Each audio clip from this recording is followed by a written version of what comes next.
ce jeudi, nous sommes très heureux à nouveau de vous retrouver pour vivre un autre jour de matinale en votre compagnie. Mesdames, Messieurs, vous savez que les jeudis, nous parlons de santé. Aujourd'hui, les mots sortent de la bouche, mais on va rester dans la bouche et parler de stomatostologie et de chirurgie faciale avec un expert en la matière qui sera là en fin d'émission. Mais avant, vous savez bien que nous sommes deux sur ce plateau et je passe la main à mon cher Marco. Comment ça va, ma très chère? Ah, très bien. Bien dormi? Oui, oui, je suis revenue. En tout cas, merci d'être avec nous, mesdames et messieurs. 1, 2, 3, soleil. Oui, le soleil se lève avec nos intimes espérances et on espère chaque jour que Dieu fait, chaque jour que Dieu fabrique, avoir vraiment quelque chose à se mettre sous la dent et puis sous le vent et puis partout, dans toutes les dimensions. Aujourd'hui, on va trinquer à votre santé. Trinquer parce qu'on va parler de vin, on va parler bien sûr de raisin. En Côte d'Ivoire, ça existe, il y a le raisin Made in Côte d'Ivoire, le raisin 225 qui vient de Gabia. On va en parler avec un monsieur sympathique qui est déjà là. On va en parler, on va trinquer à votre santé parce qu'après, on va parler de chirurgie maxillofaciale, stomatologie, bon, à vos souhaits. Ce qui est sûr, on va parler de tout ce qui fait qu'on est en bonne santé et bien-être. Voici l'image du jour, mesdames et messieurs. Regardez tout de suite, grâce à Jacques Brou qui réalise cette émission. Grosse saisie de nos autorités sécuritaires à 411 kg, c'est ça, non? De drogue. Exactement. Cette saisie a été effectuée il y a peu, il y a quelques jours seulement, grâce à un appel anonyme, nous dit-on. Et puis, voilà, la main a été mise sur ces gros bonnets-là qui traficotent du côté de la mer. Eh oui, 411 kg de cocaïne saisie par la Marine nationale. C'est une grosse saisie de drogue qui montre combien de fois vraiment nos autorités bossent. Et puis on espère que ce butin-là, ce qui a été enfin saisi, sera très très bien protégé. Et détruit. Et détruit, voilà. Mais quand on détruit aussi, pour l'environnement, c'est compliqué. Il y a des conditions, il y a une technicité voilà, à avoir pour la destruction. Parce qu'il ne faudrait pas que tout le monde marche bizarrement dans la ville. Hein. Voilà. On se comprend. Le poupou, non pou. Pardon? C'est tellement chic de votre bouche, dit ça. Le quoi? Le poupou, non pou.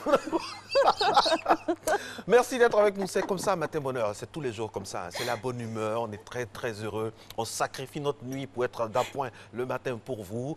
Celui qui est à ma droite, donc à votre gauche, lui aussi sacrifie ses nuits pour vous présenter l'info. Renaud aussi fait de même. On ne parle même pas de la rédactrice en chef qui ne dort pratiquement jamais. Ouais, elle tout le temps là. À 3 h du matin, un invité peut l'appeler. Et quand les invités sont un peu trop, c'est le rédacteur en chef adjoint qui souffre. Merci. Jacques Brou, comment ça va? Aujourd'hui, c'est la journée mondiale sans téléphone portable. Est-ce que vous pourrez tenir, vous, ma très chère? On a déjà nos téléphones sur le côté. Ça, c'est sûr. Faut dire la vérité d'entrée de jeu. Non, non, non, c'est pas possible. Et puis nous, encore, on ne peut pas, parce qu'on a tout le temps des informations qui tombent de dernière minute, des instructions qui sont données par la hiérarchie. Si on loupe ça, ça demande d'explication après. C'est pas bon, mais attention, toute ressemblance et toute chronologie avec les informations sont pure coïncidence. Aujourd'hui, c'est l'anniversaire donc de naissance de Robert Nesta Marley, le 6 février 1945, grande icône intemporelle de la musique moderne, mondiale, qui est née un 6 février. Et j'ai envie de dire, on reste dans l'unicité du conducteur.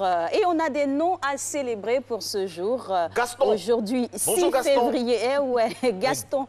Le célèbre, c'était Gaston Jupon. Gaston Jupon, il y a Gaston Defer aussi, qui est très important. Voilà, donc Gaston a célébré aujourd'hui. Gastonia, ça c'est pour les femmes. Gaston, Gastonnette, dis donc. Eh bien, dis donc, c'est de bon nom. Il y a toujours un tonton Gaston dans une famille qui est autoritaire. Quand il prend une décision, personne ne lui en dit. Et généralement, il aime faire la cuisine. Oui. Et c'est bien faire la cuisine. On salue tous les Gastons qui nous regardent et comme tous ceux qui nous regardent à travers le monde, vous êtes à Abidjan en direct sur RTI 1, c'est Matin Bonheur qui se décline ici. Info, c'est parti.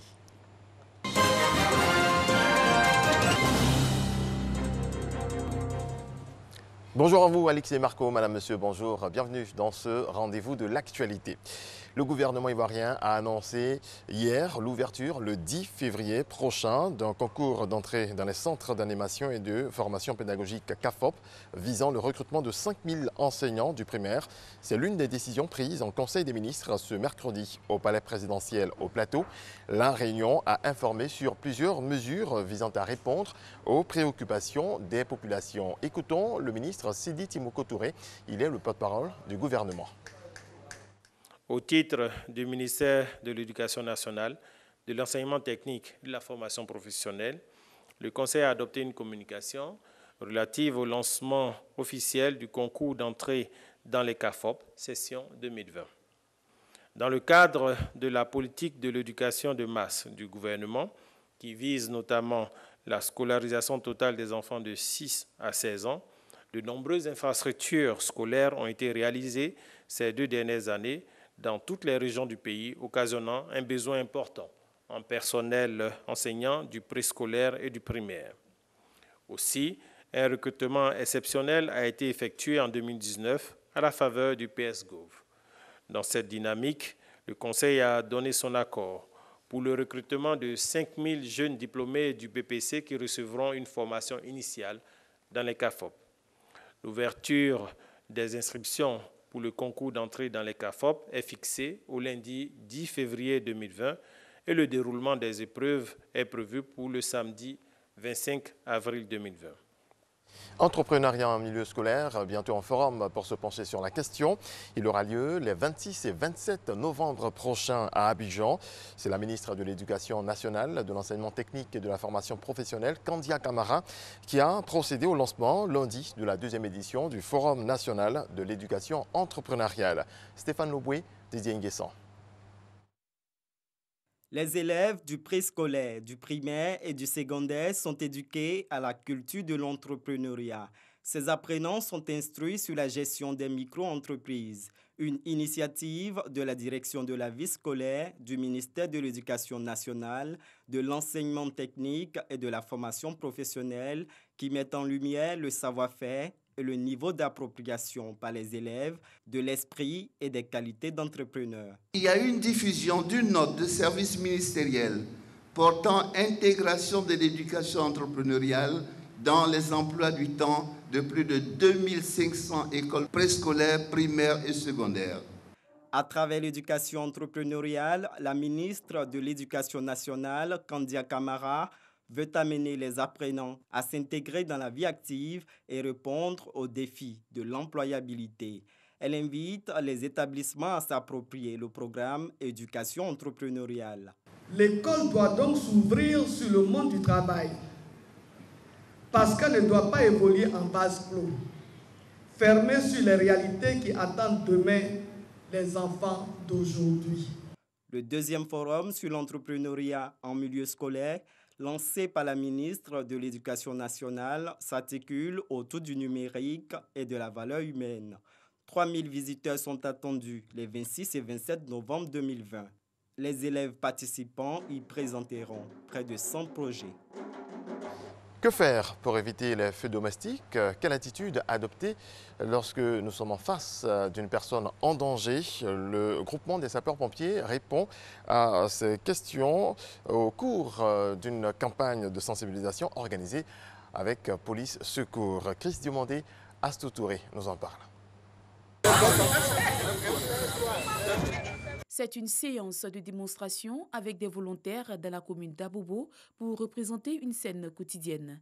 L'idée du groupement des sapeurs-pompiers militaires est d'amener les populations à s'approprier les réflexes et attitudes face à des situations qui nécessitent qu'elles apportent les premiers secours. Ça va faciliter l'arrêt du saignement, mais ça va répartir le reste du sang qui est dans l'organisme. On a 5 ou 6 litres. Même s'il reste 2 litres, les 2 litres là, tout l'organisme aura les 2 litres. On est d'accord? Donc, voici l'importance d'allonger quelqu'un qui fait saignement. Donc, quand quelqu'un saigne abondamment, Selon les statistiques de l'année 2019 fournies par le groupement des sapeurs-pompiers militaires, sur 2888 incendies en Côte d'Ivoire, 933 concernent les habitations, dont 265 causées par les bouteilles de gaz enflammées, avec un bilan lourd de 85 personnes brûlées, 23 calcinées et de nombreux dégâts matériels. De ces statistiques apparaît tout l'intérêt de cette campagne selon les autorités municipales et le GSPM. Cette année 2020, il s'agira de mettre en œuvre des sensibilisations grand public pour que les premières personnes qui sont témoins des incidents qui arrivent dans nos cités, que ce soit des accidents domestiques ou des incendies, soient capables de réagir promptement afin de limiter les dégâts et permettre l'engagement des secours organisés. Qu'on pouvait sauver des vies humaines si on avait ces rudiments au départ. Donc aujourd'hui, nous sommes très heureux de voir le groupement des sapeurs-pompiers en train de sensibiliser nos populations. Les activités de sensibilisation se feront tout le long du mois de février dans la commune d'Abobo, puis s'étendront dans toutes les communes du district d'Abidjan et à l'intérieur du pays. En bref, une image des audiences dans l'affaire Laurent Gbagbo, Blé Goudé doivent débuter aujourd'hui devant la Cour pénale internationale. L'ancien président ivoirien réclame la levée des conditions assorties de sa libération, dont l'interdiction de quitter Bruxelles où il réside depuis son acquittement le 15 janvier 2019. Voilà, c'est la fin de ce coup d'œil sur l'actualité nationale. Merci de votre attention. Nous serons de retour à 6h30. Et c'est avec plaisir qu'on vous retrouvera, cher Régis Kochy. Alors maintenant, si ça vous dit de vous mouvoir un peu, de bouger et surtout de vous muscler, mais suivez les instructions du coach Diabaté.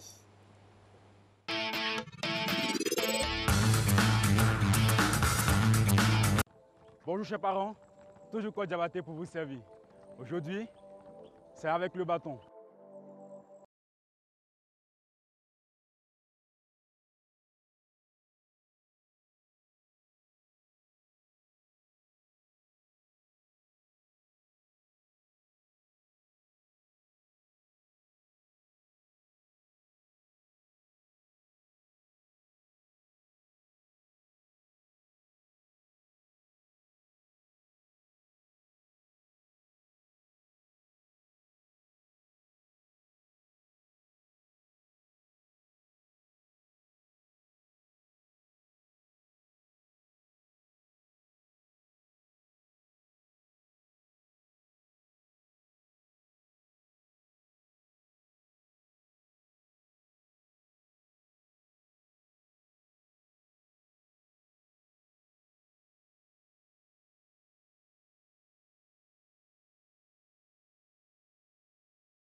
7 et 8. Le sport, c'est difficile, mais il est vital de le pratiquer. Merci et à la prochaine séance. Oui, tout à fait. Vous ne croyez pas si bien dire, très cher coach. On aime bien le côté itinérant hein, des séances. Vous avez remarqué hein, que Martin Bonin ne confine pas les coachs dans une salle donnée. Non, c'est à l'air libre, c'est partout. Ça peut être dans un coin d'escalier, mais l'essentiel, c'est de bien se sentir et que le corps puisse en bénéficier. Il est 6h12 et 37 secondes du côté de Gabia. C'est à Oumé. Vous allez comprendre la référence tout à l'heure dans cette émission. Mais avant, on va partir, on va manger après ces efforts. On va manger du pêche. Regardez.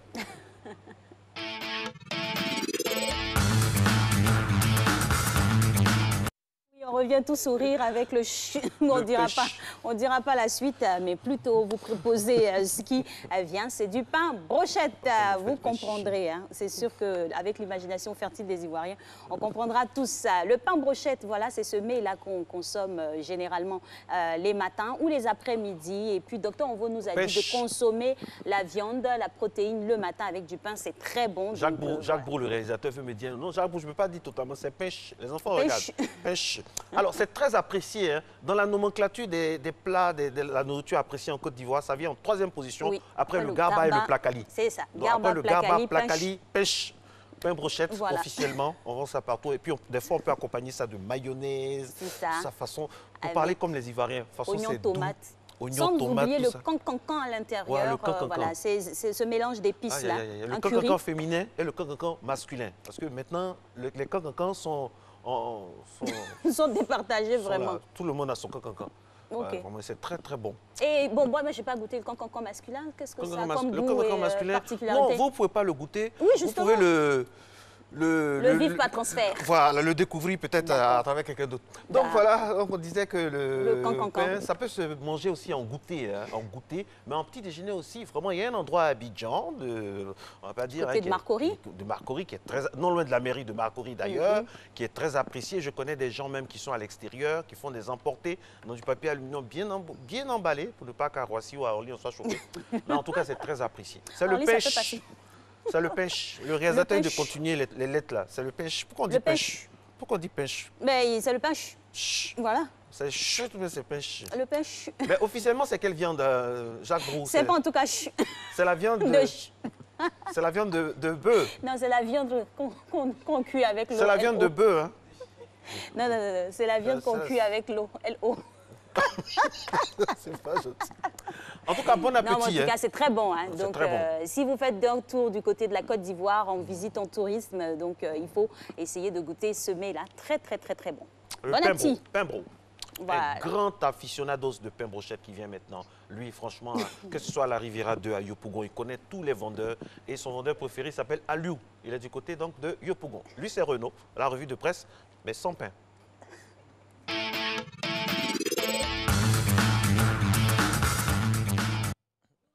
Bonjour Alex.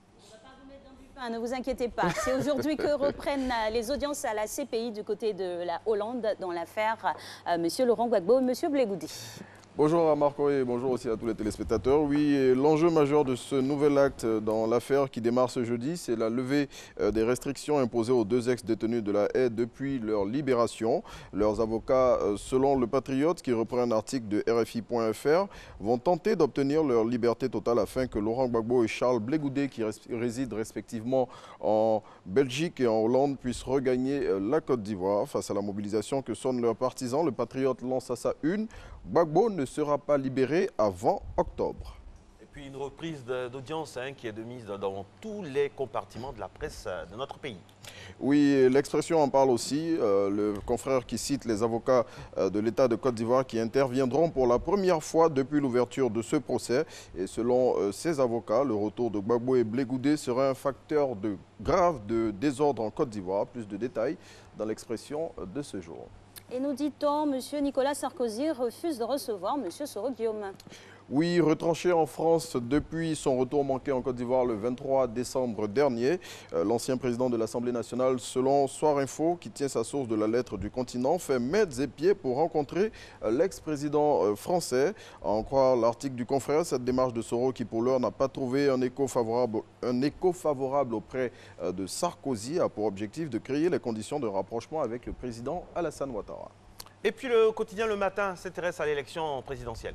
Oui, et selon le Confrère, en rejetant en bloc le code électoral, l'opposition veut boycotter la présidentielle sur certains sujets pointés du doigt par l'opposition, tels que notamment le parrainage, la caution ou encore la carte nationale d'identité. Le Matin fait la lumière et pose la question de savoir si c'est la fin du dialogue politique. Regard sur l'agriculture maintenant avec le prix du kilogramme de la noix de cajou qui a été fixé à 500 francs pour la campagne 2020.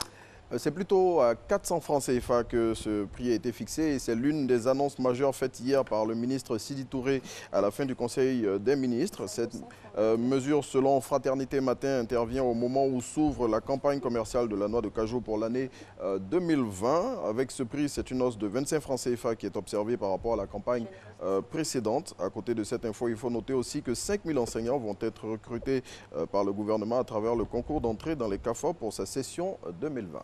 Vous avez rajouté 100 francs sur les fiches ici. Vous êtes généreux. Vous êtes très très gentil, très généreux, monsieur Renaud. Alors on referme le chapitre du Conseil des ministres avec les priorités de l'action gouvernementale qui ont été arrêtées hier. Oui, et c'est avec Le Jour Plus qui en parle avec cette une. Ouattara donne un nouveau souffle à l'administration et pour permettre à ses priorités de prendre forme, le confrère indique que plusieurs nominations ont été entérinées hier en Conseil des ministres. La liste complète de ces nominations est à retrouver dans Le Jour Plus de ce jeudi 6 février 2020. Et hier s'est tenue la levée de corps du colonel Isiaka Ouattara. Oui, et pendant cette cérémonie, Chérif Ousmane, le sous-chef d'état-major de l'armée de terre, selon l'Inter, a livré d'importants secrets sur la transition de 1999 et la rébellion de 2002. Le refoulement de la RTI à un meeting du FPI continue de susciter l'indignation. Oui, et les voix continuent à se lever contre cet incident survenu le samedi dernier au meeting du FPI Pro-Gbagbo à Yopougon. Parmi elles, il y a celle de Guillaume Bato, président du syndicat national des professionnels de la presse de Côte d'Ivoire, SYNAPSI, qui, selon le quotidien Le Matin, qualifie cette situation d'atteinte à la liberté de la presse. Voilà qui est dit. Merci à vous, Renaud Kobia. On se revoit demain, vendredi, pour terminer ensemble cette semaine. Vous nous devez 100 francs. Hein. Oui. Ah oui, c'est sûr. Pour la noix de cajou. Je ne manquerai pas de payer ma dette. Ah, 100 francs multipliés par combien de kilogrammes? Il y a 45 personnes qui travaillent pour la matinale. 100 francs multipliés par 45, ça fait? Bon, ça, c'est pas difficile à payer. Ça fait 4500 francs CFA. D'accord. À la sortie du studio. Renaud Richard, et c'est lui qui assure le garba. Alors, on poursuit cette émission avec notre premier invité qui est là avec nous dans la capsule Espace Vert, monsieur, ou on dirait docteur Boli Francis Trabi, les chercheurs au Centre national de floristique. Le Centre national de floristique, un fleuron pour le sauvetage de la biodiversité. C'est là la quintessence de notre échange, juste après le jingle, envoyé par Jacques Brouf.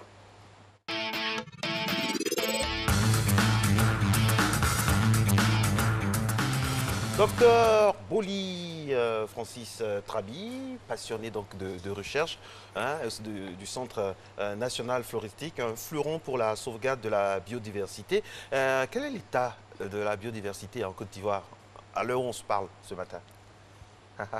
Ah oui, c'est une grosse question.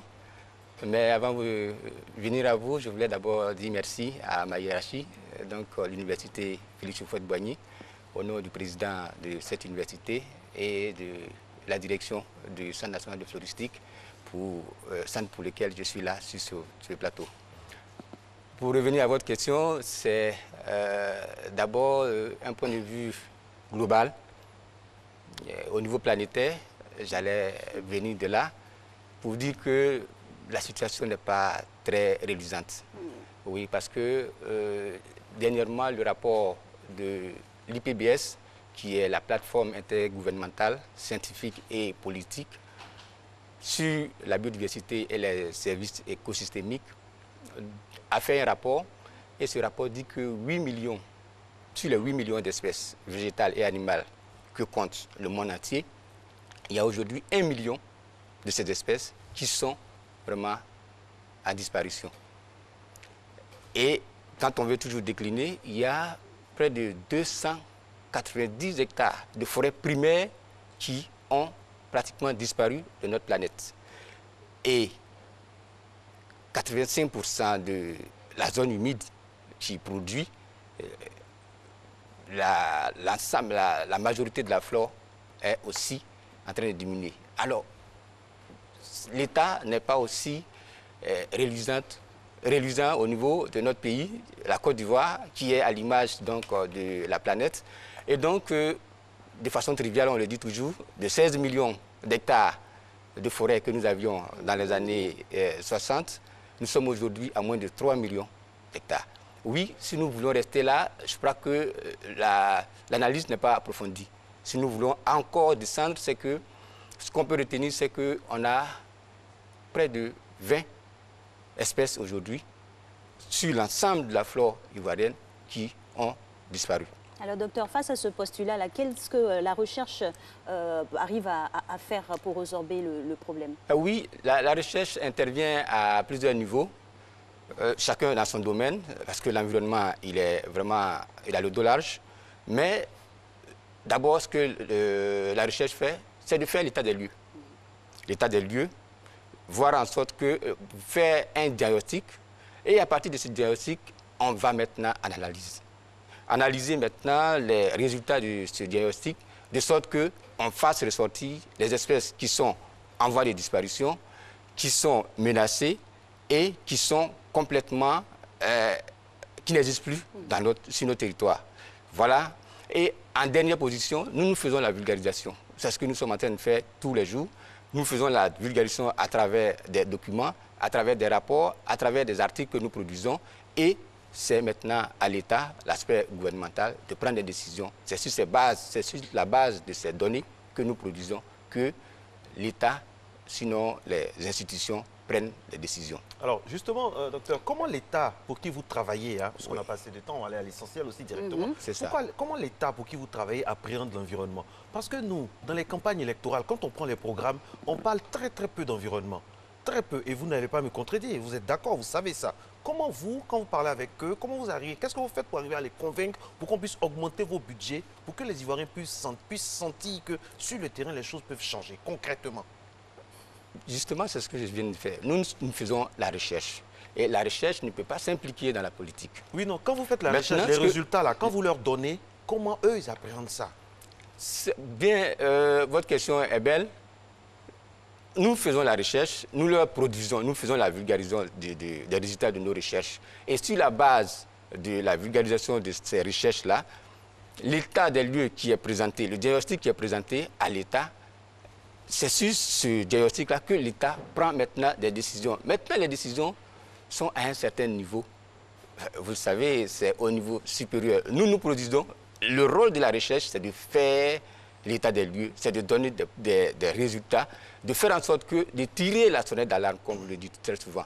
Mais nous tirons la sonnette d'alarme, c'est maintenant aux politiques. De toutes les façons, nous sommes en train de l'empathie actuellement, et le politique doit comprendre que quand on parle du changement climatique, on n'a pas besoin de dire que c'est de la théorie. Non, ce n'est pas de la théorie. Nous vivons aujourd'hui la réalité. Vous avez vu cette année 2020, la Manta est passée combien de temps? Est-ce qu'on a eu même un temps, la pluie est venue cette année, à quel moment? Et ça agit sur nos cultures, ça agit sur l'économie même du pays. Alors c'est cela qui doit interpeller le politique pour que la base même de notre économie, qui est actuellement l'agriculture, qui est menacée pratiquement, parce que non seulement l'agriculture pour l'exportation, mais l'alimentation aussi, parce que le vivrier est produit en fonction des saisons. Justement, docteur, vous avez fait un bel état des lieux, oui. Et vous êtes chercheur au Centre national de floristique. Oui. C'est dire que vous avez un rôle très important à jouer. Qu'est-ce qui, au-delà de déposer vos recherches, les bilans, oui. Dans l'action pratique, qu'est-ce que vous faites? Alors, surtout votre centre. Merci. Au niveau du Centre national de floristique, d'abord, que je voulais présenter, le Centre national de floristique est une structure de recherche, mais qui allie à la fois formation, recherche et service à la communauté. Alors, le centre national de floristique est situé au sein de l'université de Cocody. Il s'étend sur 10,35 hectares et il a en son sein beaucoup de composantes, donc des composantes vivantes et des composantes inertes, donc les composantes mortes. Les composantes vivantes sont donc une ressource, d'abord l'arboretum et puis la jachère. C'est un domaine forestier que nous entretenons pour montrer justement à l'État et à toute personne que si nous entretenons l'environnement d'une façon rigoureuse, voilà les résultats. Et si vous allez aujourd'hui à l'université de Cocody, la seule forêt que vous retrouverez, c'est celle du Centre national de floristique. Et on demandera à nos téléspectateurs d'y faire un tour parce que c'est très important les actions que vous menez de ce côté-là. Merci en tout cas d'être passé sur le plateau. Merci. Nous, on va marquer une petite pause publicitaire.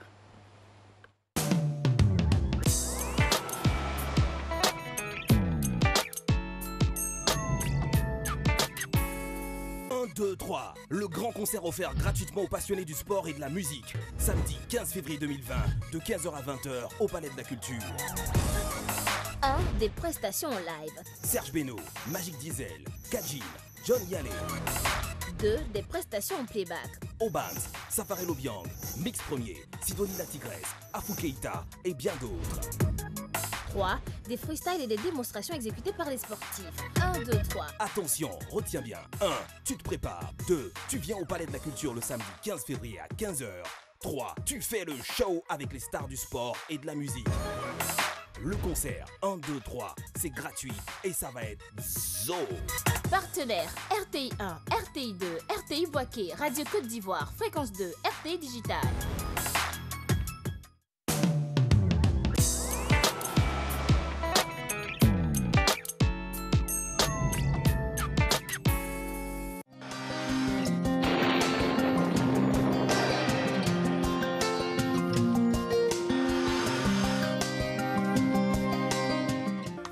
Bonjour à tous. Pour ce matin, les régions du Nord dominées par les vents de l'Harmattan connaîtront un temps froid et sec avec présence de brumes sèches. Dans la bande centrale, la présence des vents humides atténuera quelque peu l'effet de l'Harmattan. Le littoral et le sud forestier observeront un temps partiellement nuageux avec en début de matinée la présence de brumes humides ou de brouillard. Pour les températures, on note 25 degrés à Abidjan et à Diaké, 20 à Bandoukou, 21 à Boaké, 22 à Daloa, Dimbokro et Gagnoa, 20 à Korogo, 15 à Mans, 16 à Odiéné, 25 à San Pedro et Sassandra, 24 à Tabou et enfin 21 degrés à Yamoussoukro. Dans l'après-midi, le nord et la bande centrale seront dominés par un temps chaud et sec avec la présence de brumes sèches. Sur le littoral et dans le sud forestier, des nuages assez denses vont progressivement se développer au cours de l'après-midi avec l'insolation. Notons cependant quelques sensations d'air sec dans le sud forestier dues à l'intrusion des vents d'Harmattan sur ces zones. Pour les températures, on note 33 degrés à Abidjan et à Diaké, 36 à Bandoukou, Boaké et Daloa, 37 à Dimbokro, 36 à Gagnoa, 35 à Korogo, Mans et Odiéné, 33 à San Pedro, Sassandra et Tabou et enfin on enregistre 36 degrés à Yamoussoukro. Merci d'avoir suivi avec attention ce point du temps. Nous vous souhaitons de passer une agréable journée sur la RTI.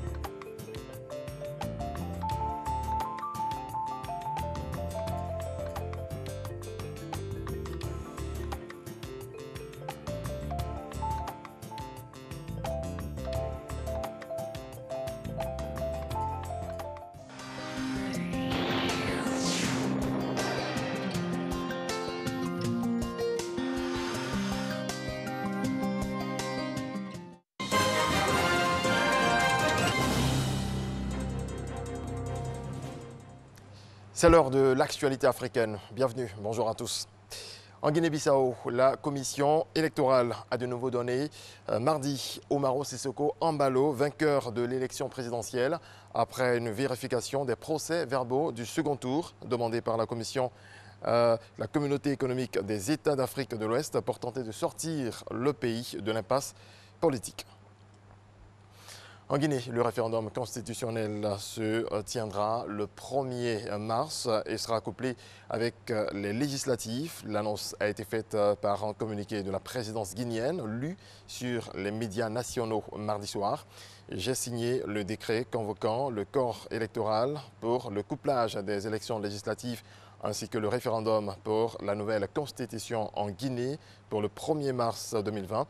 En un tweet, le président guinéen a confirmé ce à quoi beaucoup s'attendaient depuis l'annonce du report au 1er mars des législatives initialement prévues le 16 février. Au Malawi, le président sortant, Peter Mutharika, va faire appel de l'annulation lundi de sa victoire à l'élection présidentielle de 2019 par la Cour constitutionnelle qu'il a jugée frauduleuse, a annoncé hier son porte-parole. Après 6 mois d'audition qui ont tenu le Malawi en haleine, 5 juges de la Cour constitutionnelle ont déclaré lundi que Peter Mutharika n'a pas été dûment élu. Lors de la présidentielle de mai 2019, ils ont évoqué des irrégularités nombreuses et massives, dont l'usage de liquide correcteur blanc pour falsifier des feuilles de résultats. Au Mali, 7 personnes sur 14 confirmées de fièvre hémorragique virale Crimée-Congo sont décédées à Kera, localité située dans l'aire de santé de Korianzé, district sanitaire de Mopti. L'information a été donnée par les services de santé à la faveur d'une réunion du comité régional de gestion des épidémies et catastrophes selon la cellule de communication du gouvernorat de Mopti. Les circonstances dans lesquelles les victimes ont contracté la maladie n'ont pas été précisées. Au Sénégal, les parents des 13 étudiants sénégalais bloqués à Wuhan, en Chine, en raison de l'épidémie du coronavirus, ont constitué un collectif. Objectif, interpeller les autorités sénégalaises en vue de les convaincre à organiser leur rapatriement immédiat. Sur le sujet, le président Macky Sall a déclaré le lundi 3 février que le Sénégal n'avait pas les moyens de rapatrier ses ressortissants à Wuhan. Cette sortie a suscité de nombreux et vifs commentaires sur les réseaux sociaux et à l'université Cheikh Anta Diop de Dakar. On termine le Tchad. Cela fait 5 ans que l'ancien président Hissène Habré et plusieurs responsables de la police politique de son régime ont été condamnés à diverses peines pour des crimes commis entre 1982 et 1990. Depuis 1 an donc, les victimes lassées d'attendre manifestent chaque semaine pour obtenir le versement des réparations de la part du Tchad et de la communauté internationale. Mardi, les avocats étrangers ayant participé à la procédure ont rencontré les victimes pour échanger sur la non-exécution des décisions de justice. C'est la fin de ce point d'information. On se retrouve à 7 h pour développer l'actualité internationale. Merci mon très cher Régis. On vous retrouve dans quelques minutes seulement pour le dernier couloir de l'info sur Matin Bonheur. Matin Bonheur, vous savez, qui s'intéresse à toutes les couches de la population. Vous savez notre amour pour le monde rural. Eh bien, ça tombe bien parce que celui que nous allons recevoir fait partie entièrement de ce monde rural-là. Il s'appelle Denis Kwasi. Il est cultivateur. C'est lui que vous apercevez maintenant à l'antenne. Grâce à lui, on a un grand moment 225 sur ce plateau parce qu'on va parler du raisin Made in Côte d'Ivoire et donc du vin Made in Côte d'Ivoire, 100% Côte d'Ivoire. Et nous vient de Gabia, à quelques encablures seulement d'Oumé. C'est au cœur de notre pays. On discute avec lui juste après ceci.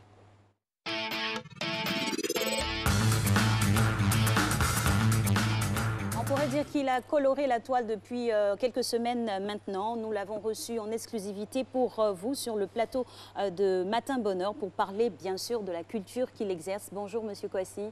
Bonjour madame. Bienvenue. Oui, merci. Alors, comment vous vient l'idée de cultiver un raisin qui est une culture qui n'est pas forcément propre à la Côte d'Ivoire? Bon, l'idée, surtout que les plantes européennes, l'Afrique, l'Africain, l'Ivoirien aiment toujours tout ce qui quitte en Europe. Et donc, l'idée est venue pour le faire depuis 20 ans. Depuis 20 ans. Oui. Alors, à la base, vous êtes un planteur de cacao, hein, c'est ce qu'on nous a dit. Comment vous avez découvert la culture du raisin? Comment c'est venu? Bon, à la base, c'était d'abord la culture de vigne. Quand on parle de vigne, c'est l'arbre qui produit du raisin.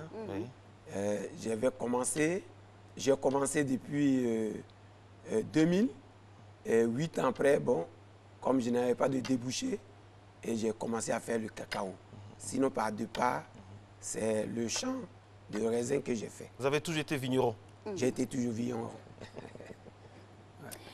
D'accord.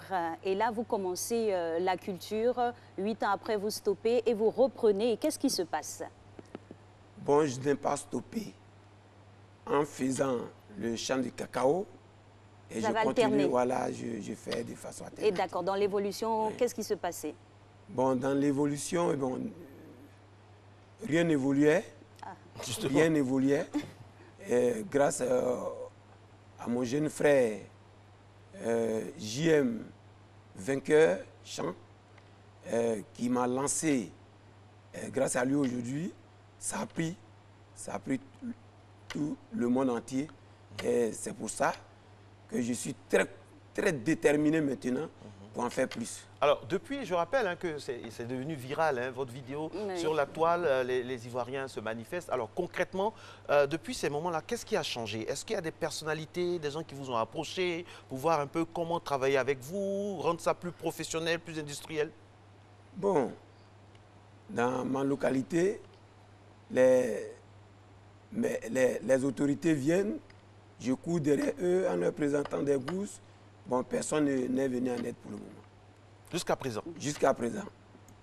Grâce à la vidéo, bon, peut-être, j'espère. Et aujourd'hui, dans la culture que vous faites de ce raisin-là, vous avez la technicité et c'est à quelle dimension? L'hectare, la superficie, vous pouvez produire combien? Bon, pour l'heure, la production, je n'ai pas déterminé parce que c'est au village. D'accord. Non seulement les gens ne payent pas, et je leur donnais un prix dérisoire. Bon, ce n'est pas de façon calculée, donc je ne sais pas le tonnage. Alors, comment vous avez fait par rapport aux techniques culturelles de ça, du raisin? Parce que c'est normalement un pays avec un climat tempéré. Nous, avec notre climat là, qui est très chaud, plus de 300 jours par an, quels sont les petits secrets, les petites techniques qu'on a pour faire ça ici? Bon, franchement, j'étais à Yamoussoukro. Je donnais des cours à domicile. J'ai croisé un blanc qui m'a dit de dispenser les cours à son fils. Et chaque fois quand je partais, le blanc travaillait sur la vigne. Par curiosité, je me suis approché. Je lui ai dit que c'est quoi, il m'a tout déterminé, ça m'intéressait. Et pendant 4 ans, il m'a montré toutes les techniques. Toutes les techniques qu'il faut. Et bon, j'ai gardé. C'est ça. D'accord. C'est dire qu'il y a eu une formation très assidue sur la culture du raisin. Nous, on a envie d'être formés par votre biais. Comment ça se passe pour pouvoir obtenir une grappe comme ça de raisin depuis la terre? La terre Doumé, il faut surtout dire que c'est une terre fertile. Une terre fertile qui ne fatigue pas les plantes. Avec l'appui de ma technicité, je peux toujours apprendre aux Ivoiriens cette belle culture.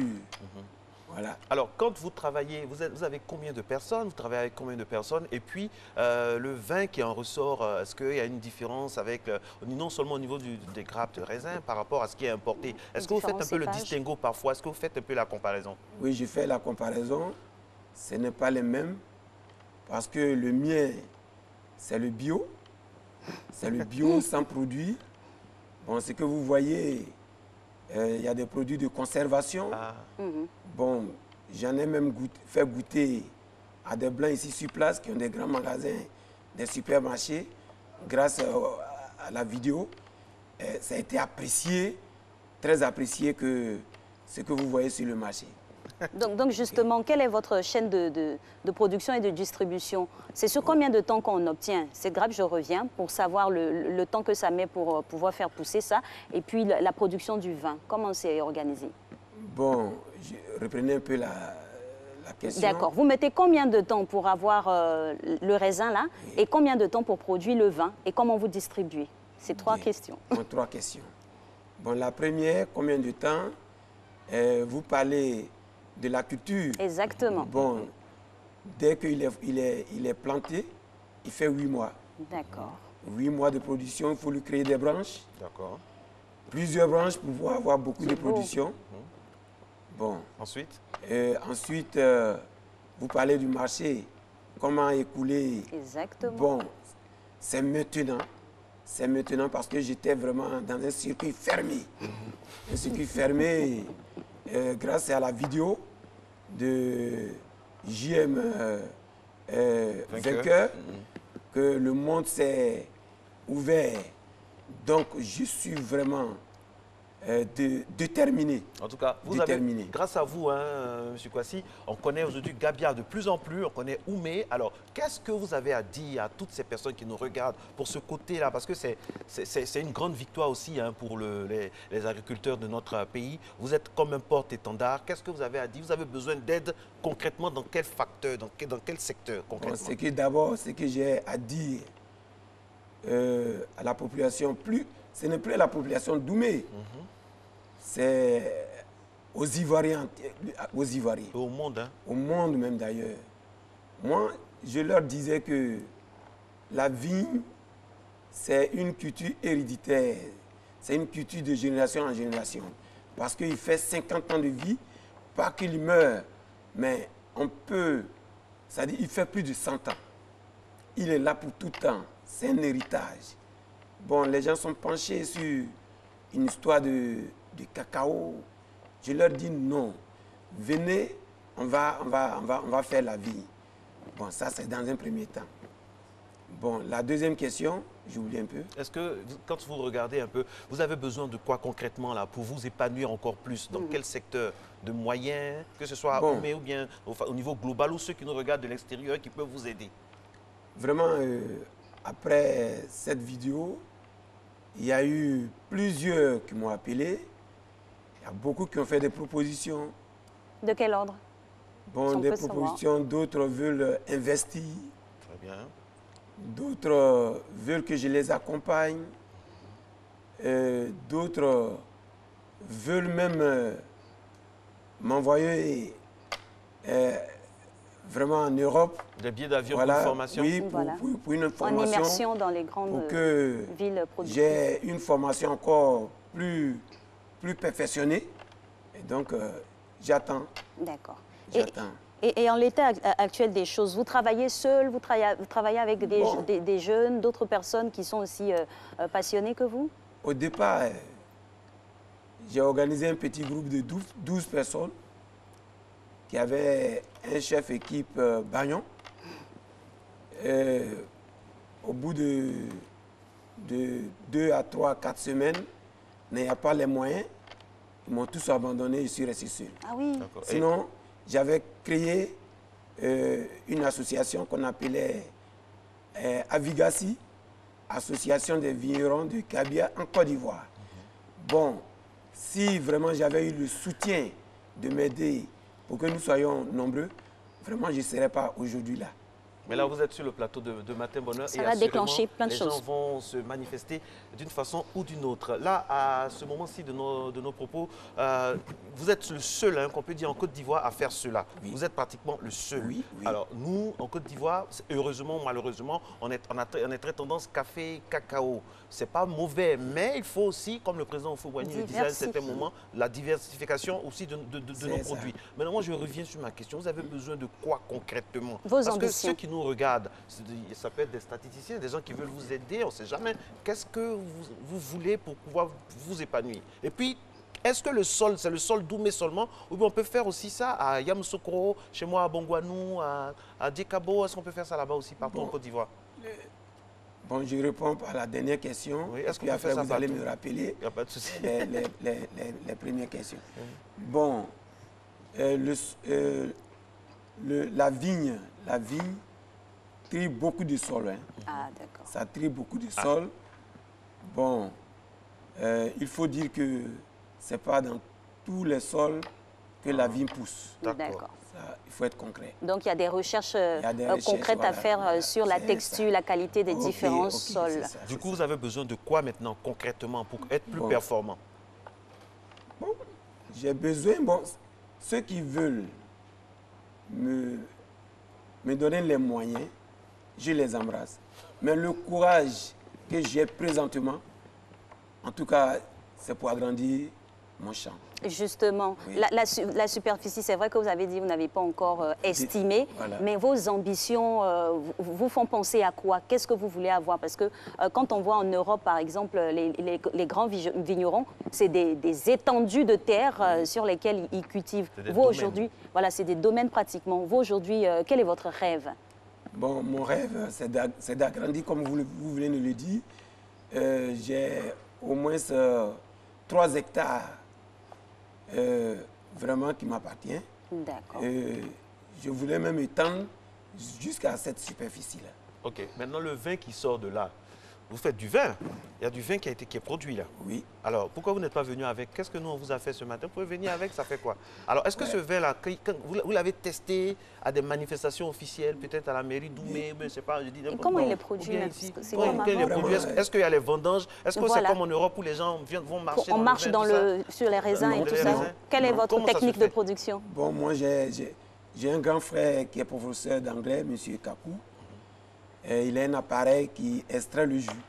D'accord. Bon, par mes recherches, je l'ai tenté à 10 litres. Et, bon, vous voyez, tous les 1er janvier, chacun veut fêter là. Donc, j'ai invité des amis. Ah, c'était votre échantillon de testeur. Voilà, justement. Et on a vraiment dégusté. C'était des goûteurs officiels. Voilà, ils ont aimé? Dégusté, ils ont aimé. Puisque j'ai fait une fermentation vraiment assidue. Et en tout cas, ça a été très plus apprécié. Que la Valpierre. Ça a été plus que la Valpierre. Vous savez, chez nous, on ne cite pas les marques, on parle. D'accord. Protégeons-nous vivants. Donc, ça a été très apprécié. Est-ce que vous avez prévu d'envoyer, quand on veut aider, il faut aider quelqu'un. Nous, on veut vous aider parce qu'on est très heureux. Vous êtes vraiment un symbole. Est-ce que vous avez confectionné des bouteilles à offrir, par exemple, à la présidence, à la primature, à la vice-présidence, pour vraiment, voilà quoi, on ne sait jamais, oser aussi? Bon, pour la promotion de votre... Je le ferai. C'est une idée. C'est une idée venue. Je le ferai.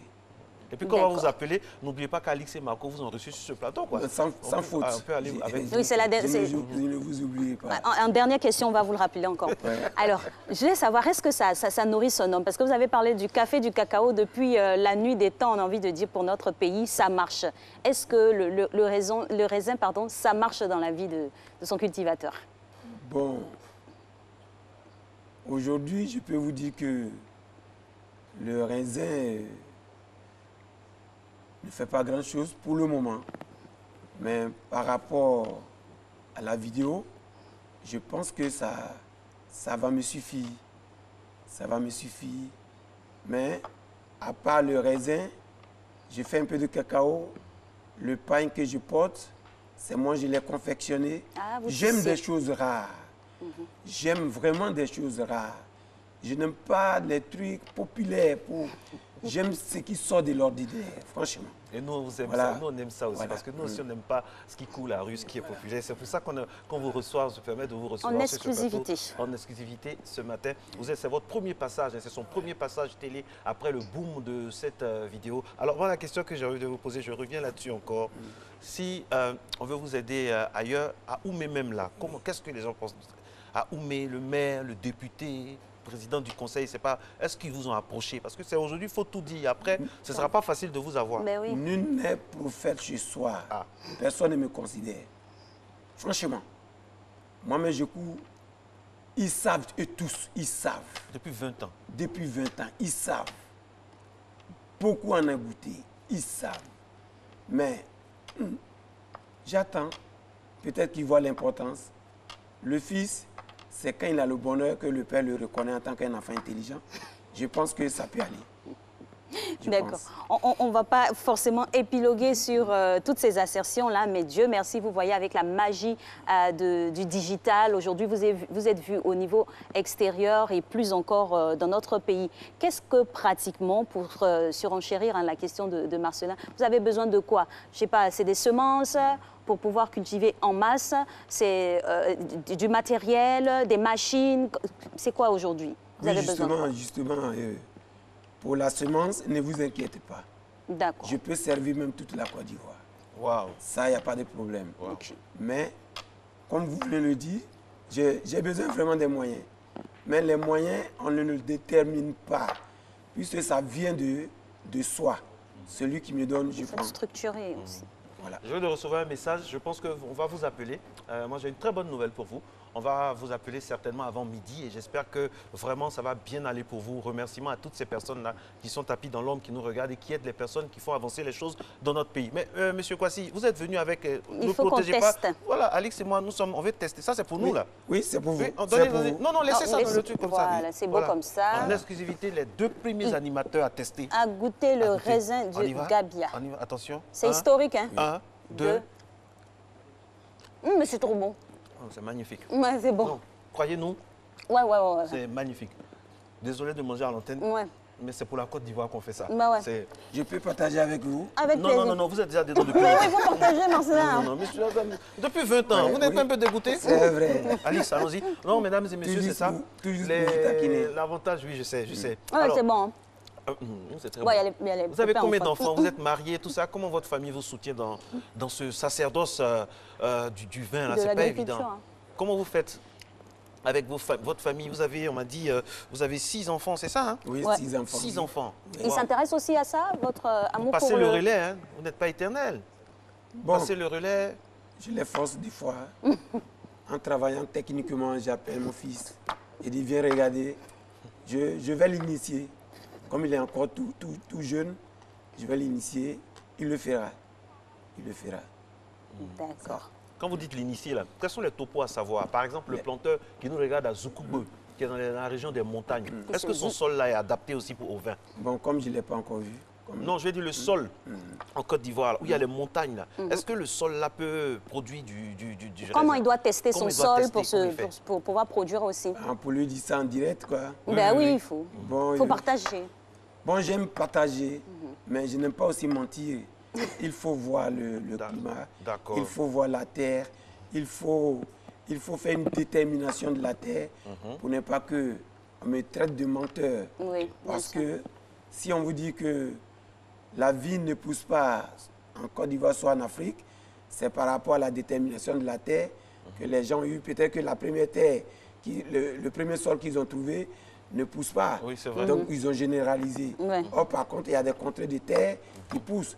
Donc, sur l'antenne, je ne peux pas déterminer. Il faut la tectonique, c'est-à-dire la science qui étudie les sols. La tectonique pour déterminer, pour savoir où ça produit ou pas. Parce qu'on peut être à Daloa, ça peut être très bon, et puis aller à Yamoussoukro, bien de l'autre côté, et puis ça ne peut pas... Oui. Alors, Monsieur Kwasi, là, c'est le raisin que vous réussissez à produire. Et ce n'est pas un fruit de prédilection sous nos cieux. Est-ce que vous avez pensé, comme vous aimez la rareté, ce qui est rare, vous avez pensé à d'autres cultures qui se comportent bien de l'autre côté à reproduire encore ici, à part le raisin? Bon. Des pommes, des framboises, la fraise. Des fraises de plus en plus au Burkina, ici même aussi ça se fait. D'autres fruits. Je vous ai dit que... Votre prochain défi, c'est quoi? C'est quoi? Mon prochain défi, c'est d'attaquer encore les fraises et autres. Là. Ah, d'accord. Voilà, bon. Comme moi, je suis très curieux. Les figues. Voilà, bon, si j'ai eu l'occasion de croiser un cultivateur de fraises, de pommes et autres, je le ferai autant parce que je suis très intelligent. Je garde tout ce que je vois. C'est-à-dire ce qui serait bien, et moi je fais confiance à ceux qui nous regardent, qui s'occupent de ces secteurs-là. Un monsieur comme ça, on l'envoie dans des pays pour qu'ils prennent En immersion. Pendant 1 an, en immersion, on n'entend pas parler de lui. Et puis, il nous revient avec beaucoup de production pour des générations futures. Je pense que c'est cela, hein, comme le disait le message tout à l'heure, c'est ce qui ferait bien. Aller au salon de l'agriculture, par exemple à Paris, aller à Londres, aller partout pour apprendre et venir. C'est ça, hein, c'est ce que vous voulez, au fait. Oui, c'est ce que je veux. Et en même temps, dans le développement, aujourd'hui, vous êtes beaucoup plus connu grâce au digital. Voilà. Est-ce que vous ne pouvez pas vraiment vous installer sur ce créneau-là aussi, puisque vous serez vu de partout dans le monde, avoir des partenariats même inopinés grâce au digital? Oui. Qu'est-ce que vous faites au niveau de ce domaine-là? Vous n'êtes pas très high-tech? Bon, déjà, j'ai mon représentant JM Vainqueur. JM Vainqueur. D'accord, qui devient votre agent finalement. Parce qu'il ne faut pas tout faire dans le monde. Qui vous aide à avoir des victoires. Il faut donner des tâches à d'autres personnes. Pour que, voilà, donc maintenant, vous avez une page officielle où on peut interagir avec vous. Bon, ma page officielle, c'est JM Vainqueur. Okay. C'est bien de déléguer, c'est bien. Alors, monsieur Kwasi, dernière question. J'aimerais savoir, vous êtes très polyvalent. Là, ce que vous avez fait, ce que vous portez, c'est ce que vous avez fait. Ajoutez à ça le vin. Ça veut dire que vous êtes un ambassadeur, un vrai ambassadeur de la Côte d'Ivoire. Je suis encore un photographe. Autodidacte, titré même. Plusieurs cordes à son arc. Photo, tissage, raisin, cacao. Je fais beaucoup de choses. En tout cas, vous n'êtes pas populaire. Il fait beaucoup de choses. Et vous avez besoin de reconnaissance. Je fais même la décoration. Ah oui. Mariage, baptême, tout. Dis donc, vous êtes une grande mine d'or. Hein. En tout cas, félicitations pour tout ce que vous faites. Denis Kwasi, Alix et moi, nous sommes bluffés par tant d'imagination en une seule personne. C'est le premier pour parler comme les Ivoiriens à faire des raisins. Et pourtant, depuis 20 ans, il est là, à côté de nous. Et on le banalise. Heureusement qu'on le reçoit sur ce plateau pour ne pas que d'autres mains puissent venir le prendre. Non, il faut qu'il reste pour la Côte d'Ivoire. Que ce qu'il fait, ce qu'il a fait, puisse profiter à la Côte d'Ivoire. Merci infiniment. Merci beaucoup. Merci beaucoup. Et plein de succès.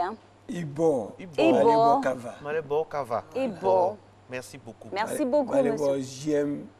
J'aime Vainqueur va. Merci beaucoup d'être passé sur notre plateau. Et puis, on vous souhaite plein succès dans cette belle aventure. Nous, on marque une pause. Ben oui, à nous le goût et puis à vous l'achat chez monsieur Kwasi.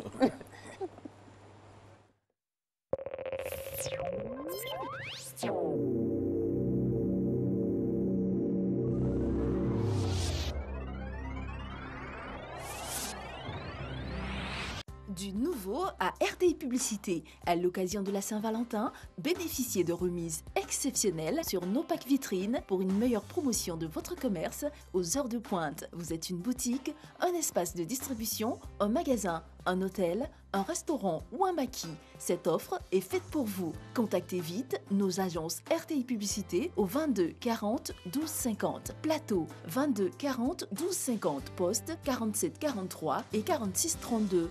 Cocody de Plateau Vallon 22 40 12 50. Poste 54 20 et 47 92. Boisquet 22 40 12 50. Poste 54 28. San Pedro 64 13 61 36. Célébrons l'amour ensemble en vous faisant découvrir par le grand public. RTI Publicité, la régie proche des annonceurs.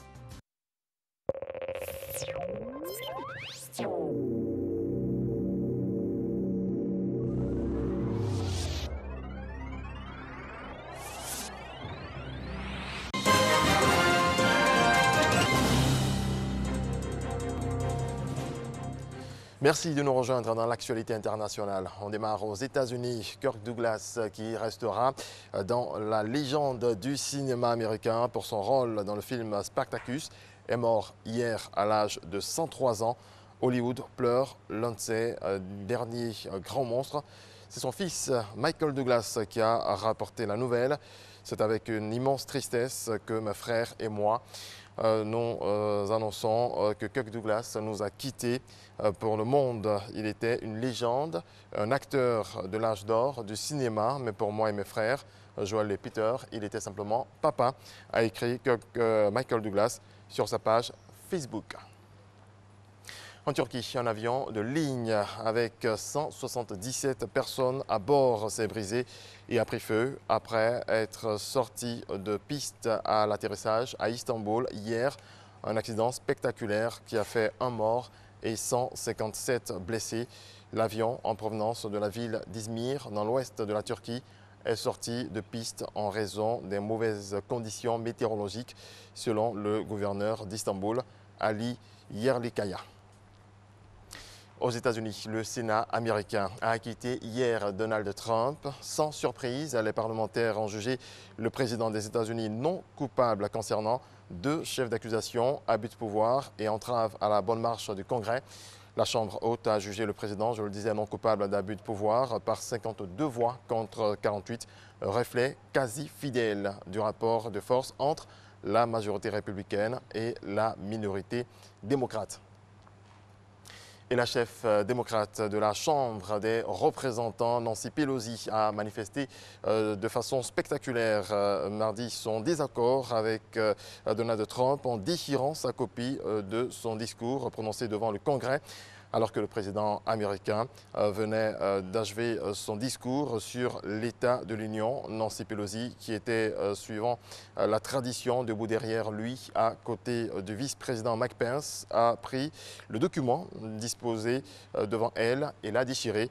Un peu plus tôt, Donald Trump avait évité la main tendue de Nancy Pelosi en rupture avec les usages. Le chef de la diplomatie américaine, Mike Pompeo, se rendra en Afrique mi-février, les 15 et 16 février. Il sera à Dakar pour évoquer avec le président sénégalais Macky Sall un renforcement des relations déjà fortes entre les 2 pays en matière de sécurité et d'économie. Le 17 février à Luanda, il rencontrera le président angolais João Lourenço pour réaffirmer le soutien des États-Unis aux efforts de l'Angola contre la corruption et en faveur de la démocratisation. Le pape François a appelé hier le monde riche à mettre fin à la pauvreté en estimant que la planète est en mesure de vaincre les inégalités au cours d'une conférence au Vatican sur l'économie solidaire et l'inclusion. Nous ne sommes pas condamnés à l'inégalité ni à la paralysie face à l'injustice. Le monde riche et une économie prospère peuvent et doivent mettre fin à la pauvreté, a déclaré le pape devant les participants lors d'une intervention qui n'était pas programmée. On termine en football, le football en France et la Ligue 1. Le Paris Saint-Germain a poursuivi sa marche en avant à Nantes mardi en Ligue 1, 2-1.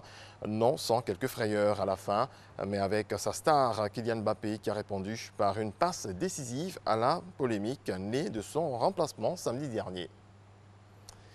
C'est la fin de ce 7h. Merci de votre attention. Je vous laisse avec Alix et Marco pour la suite. Merci.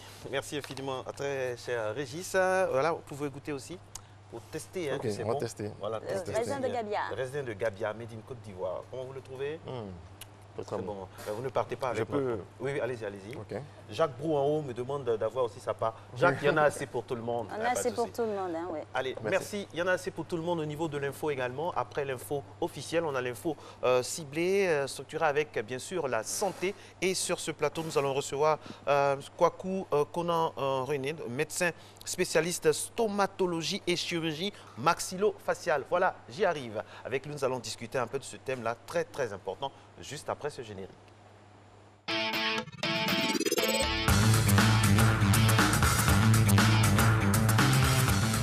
Merci à vous Jacques Brou, merci à vous également docteur de répondre à notre invitation. Bonjour. Bonjour madame, merci. Bienvenue. Merci, alors qu'est-ce que c'est ces 2 disciplines, la stomatologie et la chirurgie maxillo-faciale? Merci madame. Avant de venir à vous, je voudrais saluer mes maîtres des UFR des sciences médicales. Je voudrais saluer mes maîtres qui ont créé cette spécialité, qui l'ont développée par la formation. Très bien. Je voudrais remercier votre équipe, remercier également la direction de la RTI de nous donner ce temps de passage pour parler de la spécialité qui est la mienne. Il s'agit de la stomatologie et de la chirurgie maxillo-faciale. Oui. C'est une spécialité qui est très peu connue et que beaucoup de personnes confondent à d'autres spécialités médicales. Alors, la stomatologie et la chirurgie maxillo-faciale, par définition, c'est la spécialité de la médecine qui étudie et traite les maladies de la bouche et de la face, à l'exclusion des maladies de l'œil qui relèvent de l'ophtalmologiste. D'accord. Voilà. Donc c'est ça la stomatologie et la chirurgie maxillofaciale. Alors le stomatologiste et chirurgien maxillofacial n'est pas le dentiste qui, lui, traite les maladies focalisées essentiellement sur la dent et s'occupe aussi du remplacement des dents perdues. Le stomatologiste et chirurgien maxillofacial n'est pas le spécialiste des maladies de l'estomac ou du tube digestif qui relève du gastro-entérologiste. Voilà la définition que je peux donner à cette spécialité. En tout cas, merci pour ce carnaval-là, docteur. Alors, en Côte d'Ivoire, cette spécialité existe depuis combien de temps? Et puis, quels sont les différents services que nous pouvons offrir sur notre sol aux différents patients? Alors, la spécialité existe depuis un peu plus de 40 ans. Wow. Oui. Depuis l'ouverture du CHU de Cocody, précisément depuis le 22 décembre 1976. Et le premier service a été fondé donc, au CHU de Cocody par le maître de mes maîtres, le professeur Jacob Villasco, paix à son âme, à qui je rends hommage. Quels sont les services que vous avez pour les patients? Oui, les services sont logés principalement dans 3 CHU. Le CHU de Cocody, le CHU de Trècheville et le CHU de Boaké. Donc, il y a quelques médecins. Il y a un médecin au CHR de Yamoussoukro et un médecin à l'hôpital général d'Abobo. Et donc, les spécialistes qui sont dans les CHU, nous sommes pratiquement tous des enseignants-chercheurs, donc des universitaires. D'accord. Alors, docteur, quel est le profil de patient qui vient vers vous? On constate quoi et on se dirige pour se diriger vers le stomatologue? Je vous remercie de la question parce que, comme je l'ai dit tantôt, beaucoup de personnes confondent donc cette spécialité avec d'autres spécialités médicales. Ça fait que ça allonge l'itinéraire du patient. Oui. Alors, les patients qui nous consultent sont des patients qui présentent soit un traumatisme maxillofacial, donc à la suite d'un accident de la voie publique, d'un accident de sport, d'un accident domestique, le patient présente une blessure au visage. Et cette blessure peut aller de la simple plaie aux fractures. Alors, le patient, il peut présenter une gêne fonctionnelle, qui peut être une douleur, une difficulté à ouvrir la bouche ou à fermer la bouche, ou alors un trouble du goût. Quand le patient présente ces signes, il peut consulter un stomatologiste. Il y a aussi, le patient peut présenter une gêne esthétique, donc une déformation de la face, une tuméfaction, c'est-à-dire une enflure de la face, donc pour motiver la consultation. Donc voici les patients qui peuvent consulter le spécialiste de stomatologie et chirurgie maxillofaciale.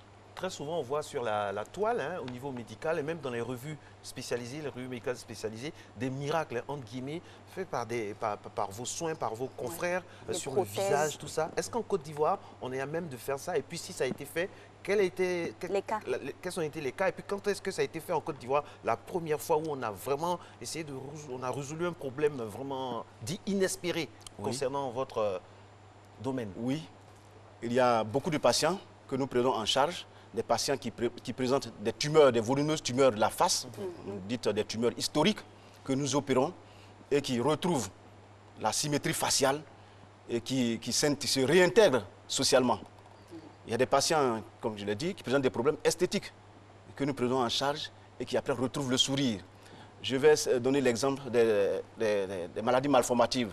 Une malformation, par exemple, congénitale chez l'enfant, qu'on appelle communément le bec de lièvre, que nous appelons les fentes labiopalatines. Quand ces enfants sont opérés, ils retrouvent le sourire. Il y en a même qui reprennent le chemin de l'école, sont satisfaits. Donc ça, ce sont des miracles que nous faisons. D'accord. Alors, docteur, vous avez parlé de précision et d'amalgame à ne pas faire. Par exemple, je suis un monsieur, je suis une dame, je n'aime pas trop la forme de mon nez. Je peux venir voir le docteur? Ça rentre dans le canevas? Oui, ça fait partie du champ d'activité de la stomatologie, de la chirurgie maxillofaciale. Nous appelons ça la rhinoplastie. D'accord. Donc, c'est un volet important du champ d'activité. Mais au-delà même de la rhinoplastie, il y a le lifting facial. c'est-à-dire la suppression des rides de la face.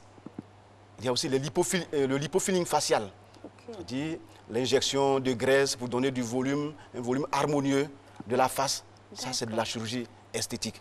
Et la chirurgie esthétique peut bien se faire en Côte d'Ivoire.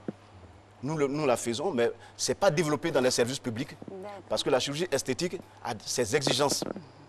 Le médecin, il a l'obligation de résultat dans ces conditions, à la différence des cas de maladie où le médecin n'a pas forcément obligation de résultat. Il a l'obligation de moyens, mais n'a pas l'obligation de résultat. D'accord. Donc la rhinoplastie se fait en Côte d'Ivoire, mais dans les services publics, nous ne développons pas cette activité à cause du manque d'équipement matériel adapté, à cause du manque de plateaux techniques adaptés. Pourtant, ce sont les médecins du service public qui sont les plus bons, mais qui interviennent dans les cliniques privées. Bien sûr, nous la faisons en privé. Nous la faisons en privé parce que le privé. Donc il faut équilibrer les choses pour qu'on ait le même plateau technique. Bien sûr, donc c'est le lieu de lancer l'appel aux autorités et au ministère. Depuis 40 ans, depuis 1976, on n'a pas encore le plateau technique pour ça. On n'a pas le plateau technique adapté dans les services publics. Alors, est-ce que chez vous, il y a un cas, Madame Lucie de Marcory, bonjour docteur, suite à 3 maternités, je voudrais refaire ma silhouette, les seins et le ventre. Vu que je n'ai pas les moyens pour me rendre en Europe, je voudrais savoir si en Côte d'Ivoire, on peut me le faire à un prix vraiment raisonnable. Est-ce que ce genre de personnes-là... Je remercie la dame, mais nous nous occupons de la chirurgie de la face. Donc la chirurgie des seins, la chirurgie de l'abdomen relève du spécialiste que nous appelons les chirurgiens plasticiens. Clair.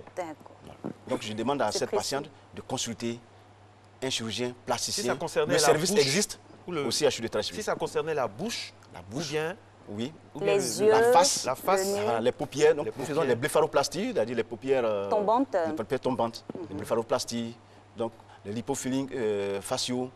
Voilà. Les chyloplasties, c'est-à-dire l'arrangement des lèvres, nous le faisons. C'est vrai que le prochain cas, on a pratiquement répondu à la question, hein, peut-on faire une rhinoplastie dans votre service et combien cela pourrait coûter? Vous avez expliqué qu'on n'a pas le plateau technique en public, mais plutôt en privé, mais c'est faisable en Côte d'Ivoire. Mais en privé, le prix, il est raisonnable? Le prix, c'est cas dépendant. D'accord. C'est-à-dire c'est en fonction du degré de préjudice que le prix est évalué. Et c'est aussi chirurgien dépendant. Ok. Voilà. Alors docteur, est-ce que vous intervenez également dans la rééducation relativement aux personnes qui post-AVC, qui ont un souci à un certain niveau du visage? Ou bien, est-ce que vous intervenez dans la rééducation? J'ai entendu parler de personnes qui avaient des attitudes particulières, à qui on donnait du chewing-gum pour reprendre l'usage des techniques, tout ça, ça fait partie de votre environnement? C'est les cas de paralysie faciale. Nous traitons médicalement les paralysées faciales. Mais le volet rééducation est confié aux spécialistes qu'on appelle les médecins physiques et réadaptateurs. Voilà, c'est les spécialistes de la rééducation fonctionnelle. Et les services existent.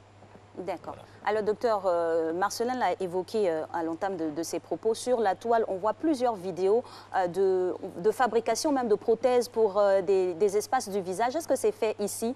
Et c'est fait par vous, par ces d'autres artisans ou ces d'autres médecins? C'est fait par d'autres spécialistes. D'accord. Nous appelons ça des prothèses maxillofaciales ou des épithèses. C'est fait par d'autres spécialistes et le service existe à l'UFR des sciences d'odontologie. Voilà. Alors, c'est les prothésistes maxillofaciaux. En chirurgie maxillofaciale, entre le type caucasien et le type africain, quelle est la peau qui est plus facile? Parce qu'on dit souvent que chez nous, c'est plus facile, la cicatrisation est plus, je ne sais pas, dans vos études, qu'est-ce qu'on vous a dit là-bas? On veut savoir. Oui, la cicatrisation se fait mieux sur peau blanche. Mieux sur peau blanche? Parce que la peau noire, la peau type caucasien, parce que la peau noire présente une particularité. C'est surtout la formation des kéloïdes. Oui. Il n'y a que la peau noire qui fait des kéloïdes, mais contrairement à la peau blanche. Donc la cicatrisation est meilleure sur la peau blanche. Wow. Mais nous avons des techniques, pour empêcher la formation des kéloïdes. Voilà. Donc nous obtenons des cicatrices assez effacées, assez discrètes. Négligeables. Voilà, négligeables. Alors docteur, vous parlez de... Oui. Allez-y, allez-y. parce que nous avons des techniques opératoires donc, pour éviter tout ça.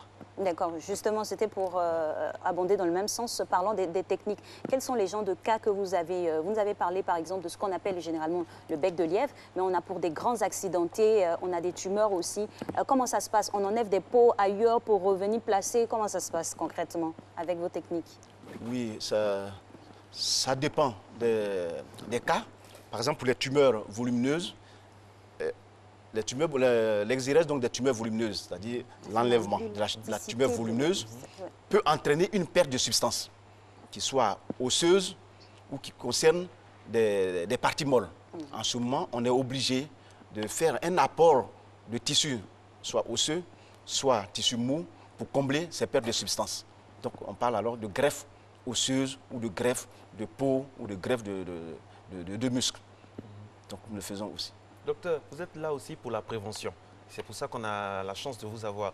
Quels conseils pourriez donner, puisque c'est votre domaine, aux uns et aux autres, pour bien tenir sa bouche, et ça c'est au sens propre, hein, bien tenir sa bouche et sa face? Est-ce qu'il y a des exercices qu'on peut faire avec le stylo, se masser? Quelques petits conseils pour être en bonne santé au niveau de la bouche et du visage, pour vous faciliter la tâche, vous. Le premier conseil que nous pourrions donner aux patients, enfin aux personnes, c'est surtout d'entretenir la bonne hygiène bucco-dentaire. Parce que la plupart des maladies partent de la mauvaise hygiène bucco-dentaire. Et à côté de cela, il y a l'hygiène de vie. Il y a des maladies, je vais citer par exemple les cancers de la bouche, dont une entité histologique, c'est le carcinome épidermoïde de la cavité buccale, qui est favorisé par la prise exagérée, la consommation exagérée et prolongée de l'alcool et du tabac. Donc, pour avoir une bonne santé, il faudrait entretenir son hygiène bucco-dentaire, il faudrait éviter la consommation prolongée de l'alcool et du tabac. Donc respecter les instructions de brossage après les repas, ce genre de choses. Exactement. Et réduire la consommation d'alcool et de tabac. Exactement. Je vais parler de notre pathologie qui est assez fréquente et qui pose un problème majeur de santé publique. C'est une pathologie infectieuse en stomatologie faciale qui s'appelle la cellulite faciale d'origine dentaire. Ça se manifeste par d'abord une douleur dentaire sur une dent qui est cariée. Et ensuite, il va y avoir une enflure de la joue ou alors du menton. Alors, on parle de cellulite. C'est une pathologie grave, redoutable, qui peut même mettre en jeu le pronostic vital du patient.